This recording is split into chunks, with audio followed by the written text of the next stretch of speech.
On a perfect summer day in the peaceful beach town of Santa Cruz, beloved lifeguard Emily Cooper vanished without a trace while courageously rescuing swimmers caught in a deadly current. For 2 long years, the mystery haunted the community until a solitary swimmer made a chilling discovery: Emily's lost camera. Inside, fragmented footage hinted at a shocking truth no one was prepared to face. What really happened to Emily beneath those waves? The sun rose lazily over Santa Cruz that July morning, gently brushing the ocean's surface with 1,000 tiny golden reflections. It was the kind of day that seemed lifted straight from an idyllic postcard, a perfect blend of warmth, laughter, and whispers of salt carried softly by the Pacific breeze. Santa Cruz was alive in a way that made hearts feel lighter, smiles broader, and dreams closer. Emily Cooper felt it all as she stood barefoot on the sands she had walked countless times before. The ocean was her oldest friend, a confidant who knew her story by heart, the joy and the sorrow entwined like the ocean tides. At 27, Emily had already lived more life than most. Her childhood had been painted in blues and grays after losing her parents in a boating accident when she was 9, a tragedy that bound her irrevocably to the sea. It had taken much, but given her purpose in return. Emily's parents had loved the ocean passionately, and in their absence, she took on their devotion, becoming a lifeguard, a protector, guardian of those who dared trust the unpredictable waters. On days like this, the community felt like a family. Emily knew the names of everyone around: families from town, tourists seeking refuge from their hurried lives, teenagers laughing with carefree abandon, and elderly couples strolling the sands hand in hand. They knew her too. Everyone recognized the slender figure with honey blonde hair that cascaded down her back like a golden waterfall, eyes clear and kind, voice soothing yet firm when safety called for authority. Emily was their hero, though she'd blush and laugh softly at the tidal dot as the morning turned to afternoon. The sun reached higher, painting the sky with brighter strokes, while the sounds of playful screams and splashing water filled the air. Emily sat briefly at her post, sipping cold water from her reusable bottle, her gaze constantly sweeping the shoreline. Her eyes instinctively noted every detail, every swimmer's position, every drifting raft, every face filled with delight or apprehension. It was just past 3 o'clock when the laughter broke abruptly, shattering the gentle rhythm of the day. Panic surged across the beach like an electric current, cries of fear drowning out the sounds of enjoyment. Emily was instantly on her feet, her heart beating quickly but steadily, trained to remain calm. A frantic mother pointed desperately toward the rip current forming offshore, where several teenagers were being pulled further away from safety. Without hesitation, Emily sprinted to the water, 2 fellow lifeguards close behind her. She plunged into the waves with practiced grace, slicing through the surf with determined strokes. She felt the familiar resistance of the ocean, strong currents pulling at her limbs, whispering memories she fought to keep at bay. The teenagers flailed desperately ahead, their cries weakened by the relentless waves. Reaching them was a battle. Each wave seemed intent on keeping them apart. Emily pushed harder, muscles burning, heart racing, the taste of salt sharp on her lips. One by one, they reached the terrified teens, offering buoyancy devices, calming voices assuring safety despite the turmoil. Emily herself secured 2 young girls, exhausted and terrified, holding onto them as they struggled back toward shore. The fight against the current felt eternal, each stroke a defiance against the sea's fierce grip. Finally, blessedly, they reached shallow water, stumbling onto sand, coughing seawater, legs shaking, bodies spent but alive. Parents and friends rushed forward, wrapping the survivors in emotional embraces, tears mixing with relief. Breathing heavily, Emily's colleagues, Josh and Ava, exchanged weary but victorious glances. They had done it again, wresting lives back from the sea. But the relief was brief. Josh turned first, frowning, scanning the faces around him. Ava soon mirrored his confusion. Their eyes searched the crowd with growing urgency, their hearts sinking deeper with each passing moment. "Emily?" Ava's voice carried uncertainty, dread twisting her question. Emily was nowhere among them. Urgency swiftly turned to panic. Ava and Josh dove back into the waves, voices hoarse, calling Emily's name into the uncaring roar of the sea. Beachgoers stood frozen, confused, disbelief etched painfully on their faces. How could their hero, their guardian, simply disappear? Soon, police boats and helicopters arrived, casting stark shadows across the sand and surf. Divers entered the water methodically, covering every possible inch of the ocean bed. The mood shifted darkly, hope slipping from each passing minute. Like sand through desperate fingers, on the beach, residents gathered silently. The festive atmosphere had vanished, replaced by solemn whispers and tear-streaked faces. Children clung tightly to their parents, unable to fully understand the sudden cruelty of a world they'd known as safe and joyful. As the sky turned bruised shades of twilight, the search teams continued their grim work. Ava and Josh stood numbly by the water's edge, staring into the depths they once trusted. They knew Emily's strength, her bond with the sea. But now that bond felt painfully one-sided. Night fell heavily upon Santa Cruz, blanketing the town in thick sorrow.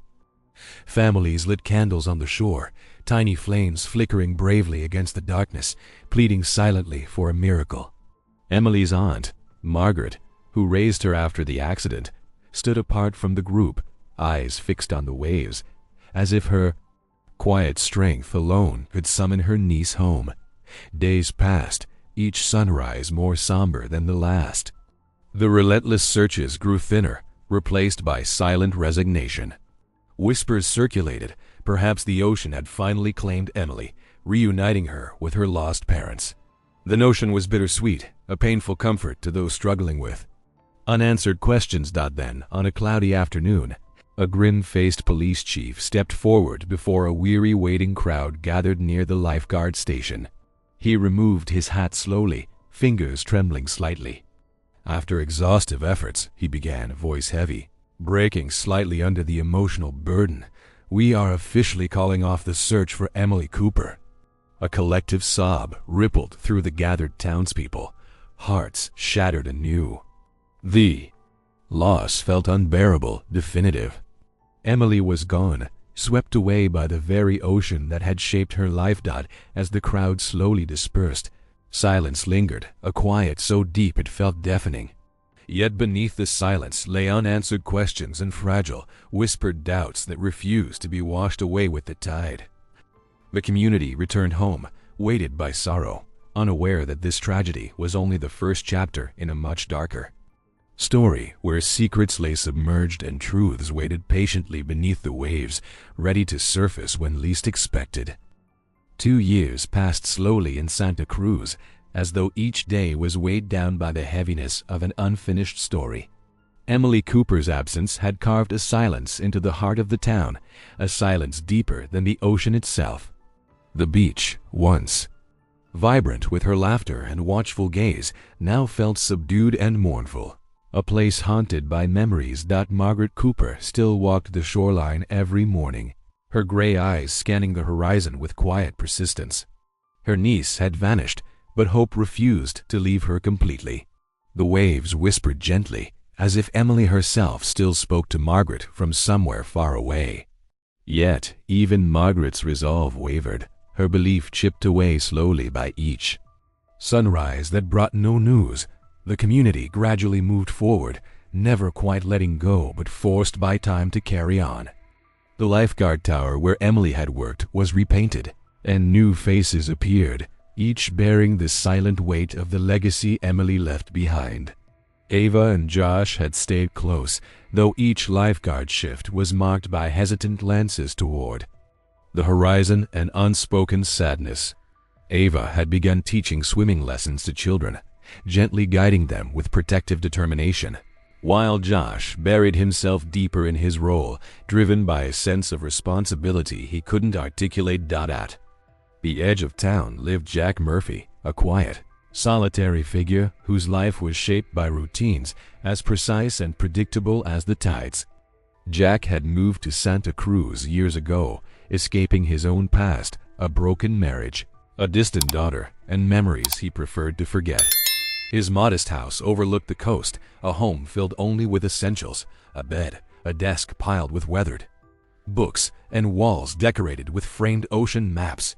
His companionship came solely from the rhythm of waves and seabirds that danced along the cliffs. Jack swam each morning, long before the beach stirred awake, when the ocean lay smooth as glass, reflecting the pale dawn sky. Swimming had become his sanctuary, a daily pilgrimage that cleared his mind and grounded his spirit. He often thought of Emily, a young woman he'd observed from afar, admired for her courage and connection with the sea. Her disappearance had touched him deeply, resonating with the quiet sadness he carried within himself. On an early November morning, the air thick with fog and a chill settling over the water, Jack plunged into the ocean as usual. His strokes were strong and steady, arms slicing smoothly through the water, the rhythm meditative and comforting. Yet this day felt different and settled, as though the ocean itself whispered something urgent. He swam further than normal, drawn by an impulse he couldn't explain, into waters less familiar and rarely frequented. As he treaded water to catch his breath, something caught his eye, a small object drifting softly on the surface, partially tangled in kelp. Jack approached cautiously, heart quickening as curiosity gave way to recognition. Reaching out, his fingers closed around it, a familiar device Emily had worn on countless occasions. A shiver ran through him, not from the cold, but from the gravity of what he had discovered. The news of Jack's discovery spread through Santa Cruz like wildfire, reigniting old wounds and fresh hopes. Crowds gathered at the station, a collective breath held as investigators took the device, promising answers that everyone both craved and feared. Mark Evans had been a detective long enough to understand the delicate balance between hope and reality. Reserved, methodical, and often distant, Mark approached each case with a clinical detachment that masked a genuine empathy few ever saw. Beside him, Megan Torres offered contrast, a young officer whose warmth and gentle humor balanced Mark's seriousness. She was intuitive, perceptive, her desk perpetually littered with candy wrappers that seemed oddly comforting amid their difficult work. As the investigators studied the footage recovered, Mark felt the room around them tighten, expectation pressing down heavily. The images were fragmented, unclear, each second stretched by suspense. Brief glimpses showed Emily fighting the fierce current, determination etched deeply into her expression. Then darkness, silence, and distortion. But it was enough to open new doors, enough to feed hope, enough to bring Emily's name back to life in conversations whispered on street corners and in coffee shops. The community oscillated between cautious hope and bitter skepticism. Could Emily truly still be alive? Speculation grew, weaving through the streets, an intangible web that caught everyone in its threads. Old theories resurfaced alongside fresh rumors, sightings of Emily in distant towns, accusations toward those who once claimed to love her, even the suggestion she'd chosen to disappear. Each idea brought pain and confusion, but also an undeniable sense of purpose. Emily's story was unfinished, and Santa Cruz would not rest until it found the ending. Jack found himself unexpectedly at the center of attention, a role he neither desired nor felt comfortable with. People approached him with eager questions or suspicious glances, as if he held some secret knowledge he refused to share. He retreated further, swimming less, his mornings filled instead with long walks along secluded cliffs, hoping the sea would provide clarity. Meanwhile, Mark and Megan worked tirelessly, their days consumed by analysis, their nights haunted by unanswered questions. Each new piece of evidence offered glimpses rather than clarity, further complicating a puzzle already mired in uncertainty. They interviewed townspeople again, retracing steps, revisiting alibis, always cautious not to promise more than they could deliver. Through all this, Oliver Reed watched quietly from the outskirts, unnoticed. Shy, withdrawn, and softly spoken, Oliver lived in a small, unassuming house near the edge of town. He kept mostly to himself, repairing cars in a garage filled with old engines and the scent of motor oil. He was considered harmless awkward, perhaps, but gentle. Few remembered the brief period when Oliver had quietly, secretly admired Emily from afar, a fleeting obsession masked by his quiet demeanor. Yet, amidst renewed investigations, Oliver remained unremarkable, his previous alibi solid enough to fade into the background once more. Only Mark's instinctual unease lingered, a quiet, persistent whisper he struggled to fully dismiss. Days stretched into weeks, hope wavering like candlelight in a gentle breeze. Margaret Cooper continued her beach walks, now joined silently by other mourners, their presence offering quiet comfort but little resolution.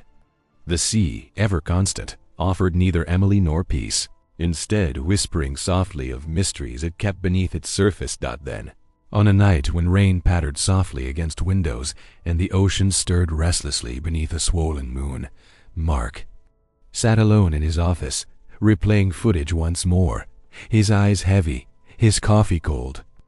Megan, hovering nearby with weary patience, quietly approached, laying a gentle hand on his shoulder. "We need to rest," she whispered softly. Mark nodded slowly, his fingers rubbing tired eyes. But before turning off his monitor, a small detail caught his attention, fleeting shadow, previously overlooked, a subtle reflection captured in Emily's frightened eyes.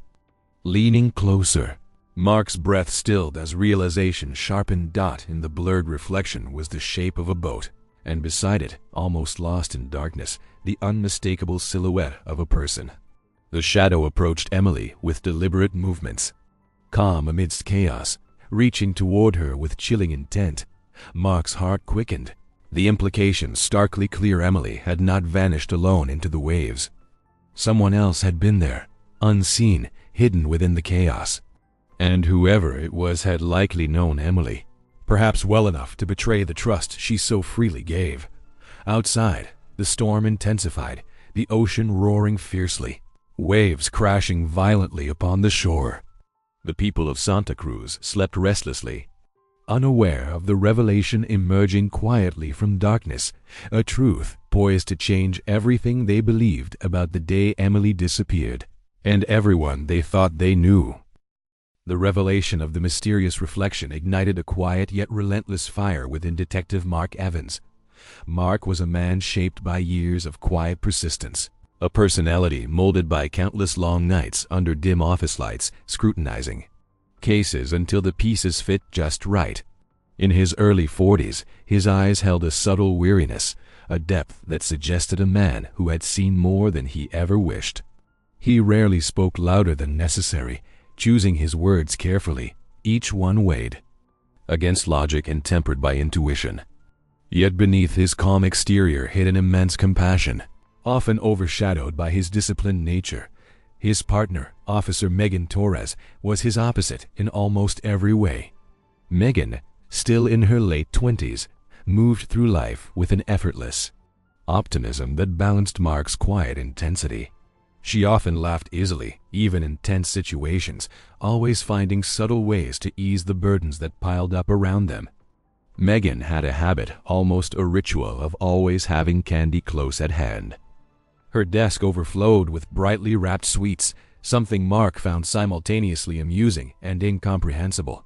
But beneath Megan's cheerful demeanor lay an instinct, as sharp as a blade, finely attuned to subtle cues and unspoken emotions.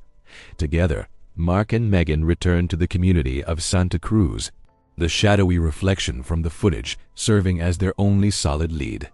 Yet even this lead seemed thin and elusive.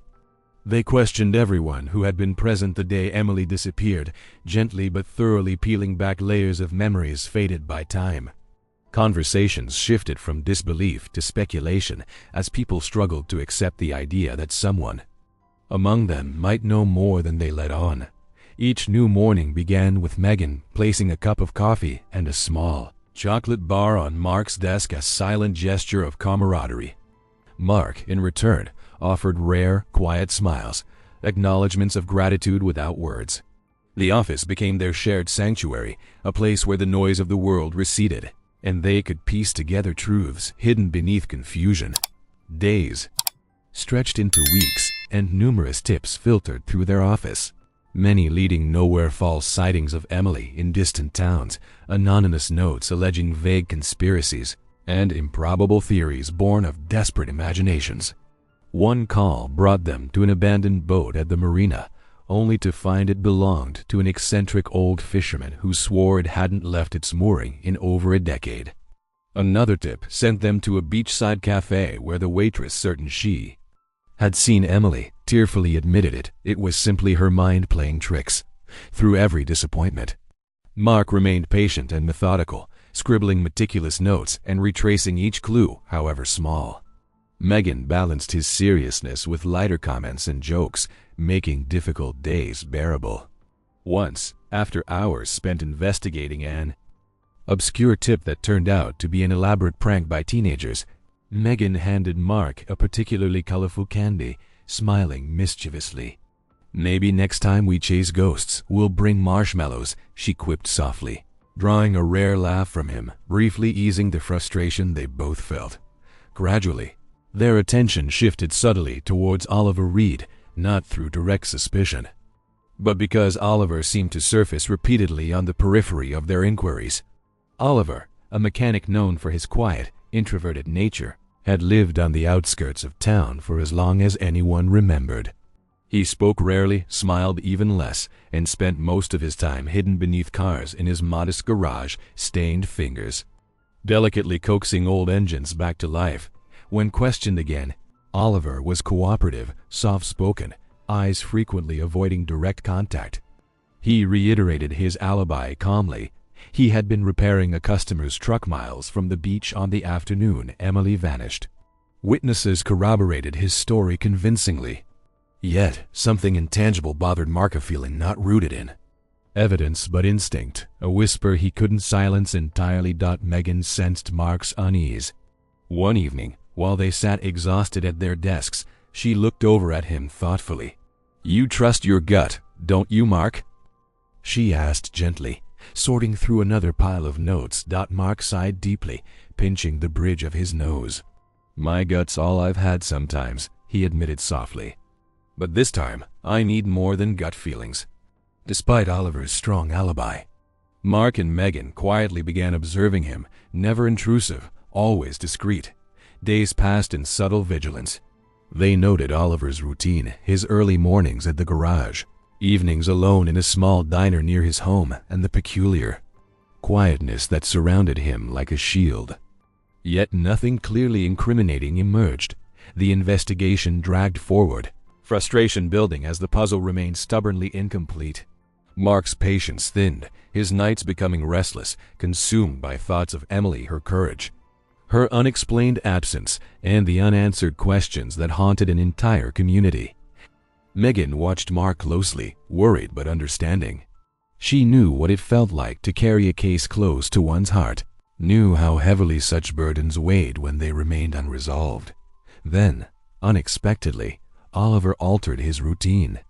One rainy evening, Megan followed Oliver discreetly after he abruptly closed his garage early. Hidden beneath the veil of drizzling rain and dim streetlights, she watched from afar as Oliver drove slowly toward the cliffs at the town's edge, stopping briefly to stare silently at the raging sea. His expression, illuminated faintly by the dashboard lights, was unreadable yet deeply troubled. The next evening, Mark joined Megan to observe again. Oliver repeated the unusual drive, parking at the same remote overlook. He exited his vehicle, pacing restlessly near the cliff edge, clearly agitated. Mark's instincts heightened immediately. This was not merely unusual, it was troubling. Yet there remained no concrete proof, no clear reason beyond suspicion to intervene. For days, they continued their subtle surveillance. Oliver's strange visits grew more frequent, always ending in silent contemplation by the cliffs. On one particular night, illuminated by moonlight that pierced through drifting clouds, Oliver lingered longer than before, staring into the oceans, churning darkness with an intensity that spoke volumes of hidden turmoil. His shoulders shook slightly, Was it sorrow, guilt, or something more sinister? Mark and Megan exchanged glances in their concealed vantage point, tension thickening between them. "We're close, aren't we?" Megan whispered, uncertainty coloring her usually confident voice. Mark's gaze remained fixed, thoughtful, unwavering. "Close to something," he murmured, frustration evident. "But close isn't enough. We need certainty." Oliver finally turned away from the cliffs, returning slowly to his car, shoulders hunched beneath some invisible weight.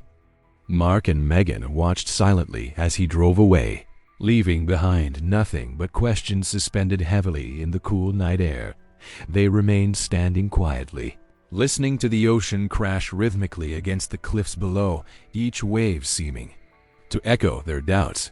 Mark rubbed his eyes tiredly, feeling the exhaustion seep deep into his bones. Megan, sensing his weariness, offered him a candy silently. A small attempt at comfort. Mark accepted it wordlessly, unwrapping it slowly as his eyes lingered where Oliver had stood moments before. "Something's there, Megan," he whispered softly, as though speaking louder might chase the truth away. "Something he's hiding." They stood side by side, each lost in thought, both knowing their instincts were leading them somewhere unsettling. But still, evidence eluded them, and without it, they remained bound by uncertainty. Beneath them, the ocean surged relentlessly, carrying secrets deep within its current secrets, waiting patiently to surface, waiting for the precise moment when truths could no longer remain submerged. The pressure mounted as days turned into weeks, and the once gentle pulse of Santa Cruz began to quicken under the strain of uncertainty. The shadow of suspicion now hovered uneasily over the entire town, with Oliver Reed increasingly caught in its uncomfortable grasp. Detective Mark Evans felt it most acutely, each unanswered question pulling at him like an undertow, testing his patience, his resolve, and his meticulous approach to the investigation. Mark and Megan quietly expanded their scrutiny of Oliver, returning repeatedly to his alibi, searching meticulously for gaps, inconsistencies, anything to unravel the carefully woven fabric of his story. But Oliver's alibi, bolstered by credible witnesses, remained stubbornly intact and impenetrable, wall against which they repeatedly stumbled. His garage clients vouched convincingly for him. His neighbors described him merely as quiet and gentle. Yet Mark couldn't shake his instinctual unease. Still, to ensure fairness, they broadened their search, combing through Emily's past with gentle yet relentless precision. Friends, co-workers, and former romantic partners were gently questioned again. Each interaction painted a more vibrant picture of Emily, a beloved figure whose kindness had reached many lives, yet whose openness may have unknowingly invited danger. Conversations with Emily's closest friends revealed emotional insights and potential hidden threats. Ava, Emily's fellow lifeguard and best friend, spoke tearfully about Emily's trusting nature. She recounted times Emily had confided discomfort about certain individuals' attentions, never suspecting real harm, but occasionally disturbed by boundary-crossing admirers. Josh, struggling with guilt for not protecting Emily that day, shared subtle observations about frequent visitors at the beach who lingered too long near Emily's tower. Now viewed through a lens of suspicion. As the interviews progressed, an image emerged not just of a warm, compassionate woman adored by her community, but also of someone whose innate kindness could have made her vulnerable. Yet despite countless conversations, no decisive clue surfaced. It was as if Emily's secret remained hidden beneath the waves, concealed by tides of uncertainty. Megan, ever optimistic, sought ways to lighten Mark's heavy mood as frustration thickened. She stocked their workspace with more colorful candies, each wrapper a small, bright distraction amidst mounting tension. Occasionally, she'd tease Mark gently about his increasingly furrowed brow, earning rare smiles that briefly broke through his seriousness. Their partnership grew stronger under pressure, the comfortable silence between them becoming a quiet source of strength. Then, unexpectedly, new evidence surfaced, not from Oliver, but from an anonymous tip directing them toward a storage unit near the marina. The informant claimed knowledge of items connected to Emily's disappearance. Hope surged momentarily, but quickly deflated when the unit contained only a chaotic collection of old beach gear, abandoned fishing equipment, and faded photographs. Unrelated to Emily. Another dead end, another frustration, another sleepless night. Yet Mark's determination only grew. Returning repeatedly to the original footage that had reignited this investigation, he immersed himself for hours, eyes red from strain, coffee cups stacking higher on his desk. Each viewing felt like chasing ghosts, shadows that refused to be clearly defined, leaving him haunted by what he knew he was missing. Then came the night, late into the investigation, when Megan lingered quietly nearby, reviewing interview transcripts, and Mark, in exhausted frustration, slowed the footage frame by frame yet again. The familiar images flickered, Emily struggling against the unforgiving current, darkness and distortion interrupting her desperate fight. Mark's eyes strained, his body tense with fatigue, when suddenly something small, almost imperceptible, caught his attention, a detail previously overlooked amidst the chaos. Freezing the frame, he leaned closer, heart racing inexplicably. Megan noticed the change instantly, her eyes sharpening as she approached silently, sensing Mark's discovery. Together, they stared intently at the blurred image, a shadowy figure reaching toward Emily. A figure they had examined countless times without clarity, yet now, illuminated by sheer persistence, a previously hidden detail emerged, a small marking, barely visible, revealed as the shadowy hand reached closer toward Emily. Mark adjusted the image, enhancing the contrast, breath catching sharply in his chest. It was a tattoo, small yet distinct, etched onto the figure's wrist, an intricate design of waves encircling a delicate anchor. A marking unique enough to be traced, potentially identifiable, a tangible clue amid intangible shadows. Megan exhaled slowly, her voice barely a whisper filled with cautious excitement. "Mark, we finally have something." Mark leaned back heavily, exhaustion and triumph warring across his expression. He nodded slowly, rubbing his tired eyes. "It's small," he admitted, voice low yet steady, "but it's real, and it's ours." Renewed energy pulsed through their investigation. They discreetly compiled lists of individuals who frequented the beach, locals with known tattoos, even visitors who might have been passing through that day. The tattoo became their compass, guiding them cautiously but deliberately toward answers. Quiet inquiries yielded numerous leads, yet no immediate matches appeared. They scoured tattoo parlors, interviewed artists, meticulously documented every known person with similar markings. Each step forward felt simultaneously exhilarating and frustratingly incomplete.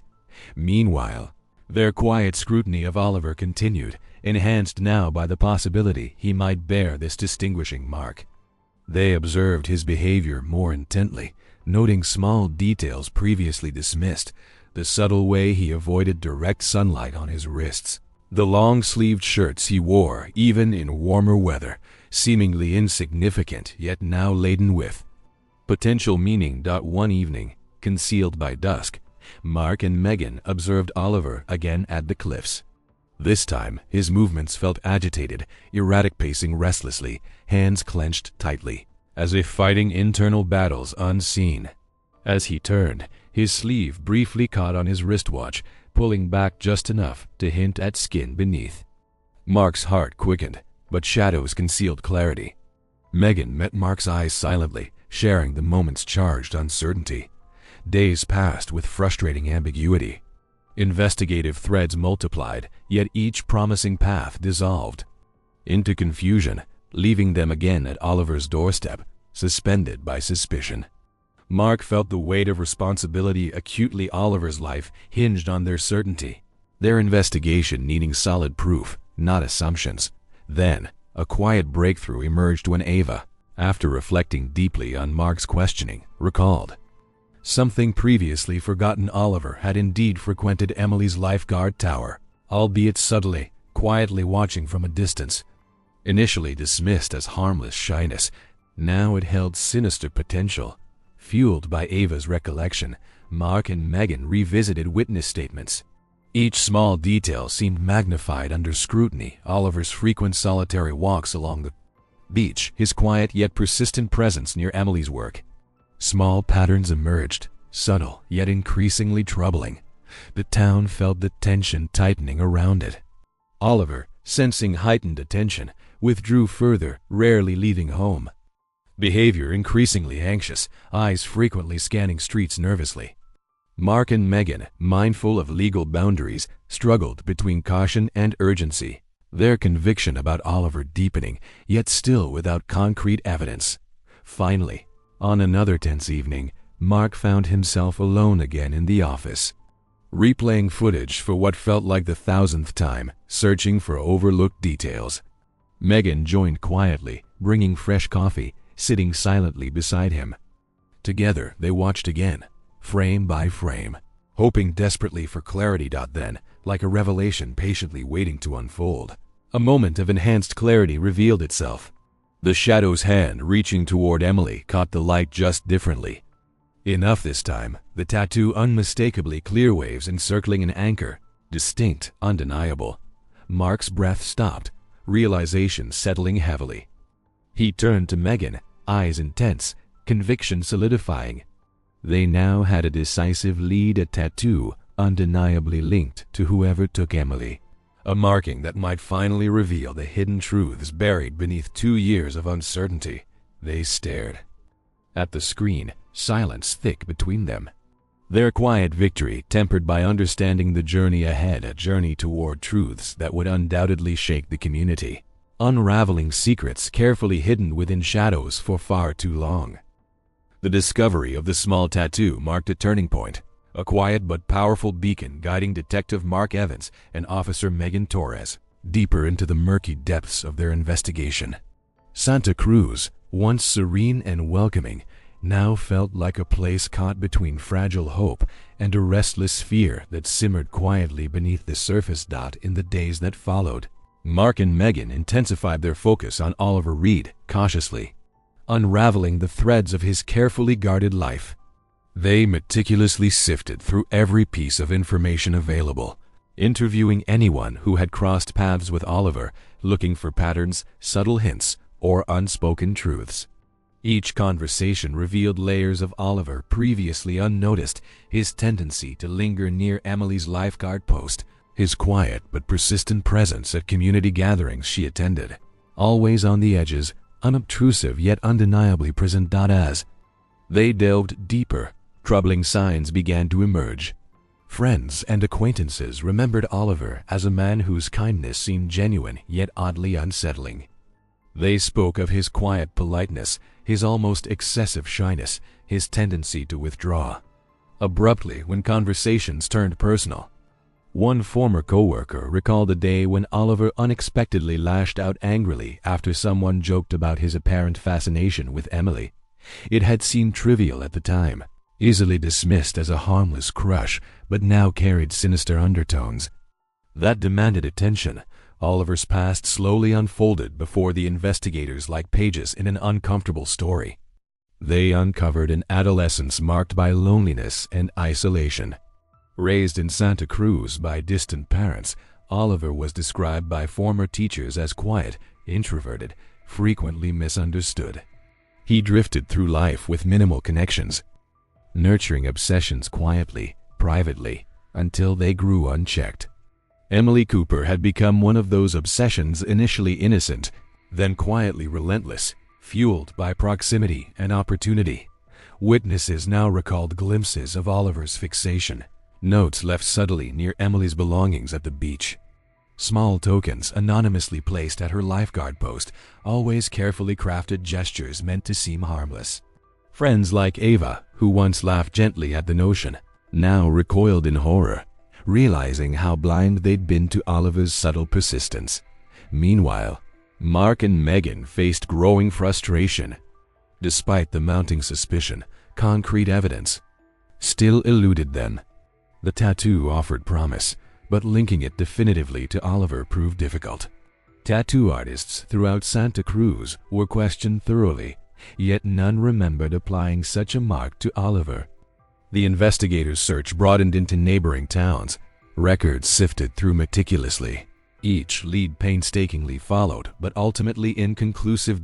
As days wore into weeks, bureaucratic obstacles began to hinder their investigation. The district attorney's office demanded more solid evidence before granting warrants, wary of encroaching on Oliver's rights without definitive proof. Frustration mounted within Mark and Megan, their drive tempered by strict legal boundaries they couldn't bypass without consequence. The delicate balance between justice and caution felt increasingly tenuous, tension rising each time permission was delayed. Mark's typically composed demeanor grew strained under this persistent pressure. Megan, sensing his growing frustration, gently reminded him of their duty to navigate cautiously. "We can't rush this, Mark," she would say softly, her voice patient yet firm. "If we make one wrong move, everything could unravel." Still, Mark couldn't shake the urgency he felt. Emily's life, or perhaps her memory, depended on their careful yet swift actions. Driven by this urgency, he began discreetly surveilling Oliver himself, often spending long nights parked quietly near Oliver's modest home. Hours passed slowly, offering nothing but vague shadows and uneasy silence. Yet Mark's resolve never wavered. Then, late one evening, under a sky heavy with impending storm clouds, Megan discovered a crucial lead. A retired tattoo artist from a neighboring town finally recalled Oliver, a quiet young man who had requested a specific tattoo, waves encircling an anchor, several years earlier. The artist's memory was sharp, details vivid. Oliver had been shy but intensely focused, strangely particular about the design's placement and meaning. This revelation bolstered their case significantly. Mark and Megan quickly presented the new evidence to the district attorney, arguing urgently for the warrant needed to search Oliver's home. Yet still, resistance remained, caution dominating legal minds wary of acting prematurely. Mark's frustration threatened to boil over, but Megan's calming presence and careful diplomacy kept their case alive, patiently maneuvering through bureaucratic hurdles until, finally, the approval came through a warrant granted reluctantly, but unmistakably clear. The night chosen for their search arrived cloaked in restless tension. A storm rolled into Santa Cruz, skies heavy with dark clouds, wind stirring the ocean violently, waves crashing furiously against cliffs. The air crackled with electricity, nature itself mirroring the investigators' inner turmoil. Mark prepared quietly, his movements deliberate, his expression unreadable yet determined. Megan, typically cheerful, now mirrored Mark's serious resolve, understanding clearly the gravity of their actions. Together, they reviewed plans meticulously, ensuring every detail was precise, every eventuality accounted for. Outside Oliver's home, hidden beneath the shadows of the stormy evening, Mark felt his heart quicken. Rain began falling steadily, droplets tapping rhythmically against car roofs and windows, the storm intensifying steadily. Megan glanced at him silently, her eyes calm yet resolute, offering quiet reassurance without words. Inside the modest house, light shone softly through curtained windows, Oliver seemingly unaware of the approaching storm, both literal and figurative. Mark felt the weight of responsibility heavily upon him, knowing their next steps would irrevocably alter lives forever. Yet he remained steady, fueled by the unwavering belief that justice demanded truth, no matter how painful. Stepping from their vehicle, rain soaking their clothes instantly, Mark and Megan moved silently toward Oliver's front door. Wind tugged insistently at their jackets, the storm roaring loudly now, trees swaying ominously. Approaching the house felt surreal, anticipation mingling with dread, uncertainty thickening the air. Reaching Oliver's door, Mark hesitated momentarily, feeling the enormity of their imminent confrontation. Megan's presence beside him offered quiet strength, grounding him amidst chaos. They stood briefly in silence, rain pounding relentlessly around them, each second stretching infinitely, charged with expectation. Then, inhaling deeply, Mark knocked firmly upon the door, 3 sharp raps echoing boldly through the stormy night. Thunder growled distantly, lightning illuminating their faces briefly, casting stark shadows across their determined expressions. The door remained closed, the house silent, suspense thickening unbearably. Mark raised his hand again, poised to knock once more, when faint movement sounded from within, footsteps slowly approaching. Megan held her breath beside him, the tension between them palpable, each heartbeat echoing loudly within their chests. The door creaked slowly open, revealing Oliver standing quietly within, his expression startled yet strangely resigned. His eyes darted nervously between Mark and Megan, unease clearly evident.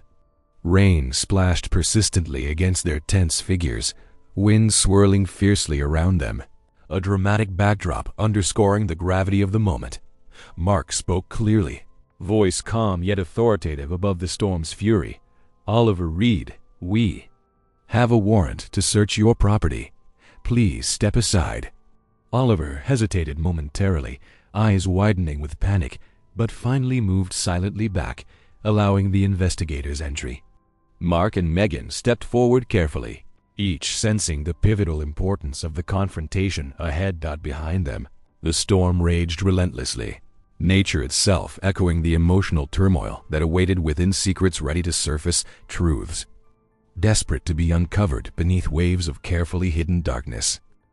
The storm outside howled violently, matching the urgency Mark and Megan felt as they stepped swiftly into Oliver Reed's small, dimly lit house.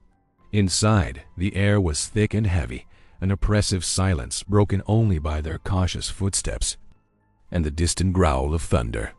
Oliver stood motionless, his gaze fixed downward, refusing to meet their eyes, his demeanor silently confessing what he would never openly admit. Mark moved deliberately, every instinct sharpened by adrenaline, his senses acutely aware of every sound, every movement.